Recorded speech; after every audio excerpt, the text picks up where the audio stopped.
మా యొక్క విప్పు గారి ద్వారా, మంత్రి గారి ద్వారా, తుమ్మల నాగేశ్వర గారి ద్వారా, ముఖ్యమంత్రి ద్వారా ఇవన్నీ మనకు రావాల్సినటువంటి వాటిని ఇప్పించుకుంటూ, అలాగే 35 సంవత్సరాల కళను కూడా సాకారం చేసుకుంటూ 3 డిపోను కూడా ఏర్పడడం జరిగింది. పుట్టగానే పిల్లకు పేరు పెట్టినట్టు 100 డిపో పెట్టిన ఇంతవరకు కాదంటే పెట్టిరు. మొన్ననే 50 కోట్లు శాంక్షన్ చేసారు. వస్తుంది మెల్లగా. మీ అవసరమైనట్లు మెల్లమెల్ల తీర్చడానికి ప్రభుత్వం సిద్ధంగా ఉంది. 3 లక్షల చీరలు ఆర్డర్ ఇచ్చిన వస్తుంది. దాని యొక్క విధి విధానాలను అన్నింటినీ చూసి ఎట్లిస్తే బాగుంటుంది, ఏ రకంగా ఇవ్వాలన్న దాన్ని చూసి ఇవ్వడం జరుగుతుంది.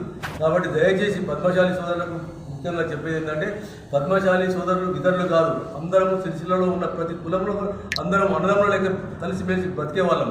కాబట్టి మీరు అధైర్యపడవద్దు, ఆత్మహత్యలు చేసుకోవద్దు. ఏమైనా సమస్యలు ఉంటే మాలాంటి వాళ్ళకు ప్రభుత్వ దృష్టికి తీసుకొచ్చినట్టయితే తప్పనిసరి నెరవేరుస్తామని చెప్పి, కష్టాలు తీరుస్తామని చెప్పి ప్రతి చెప్తాము.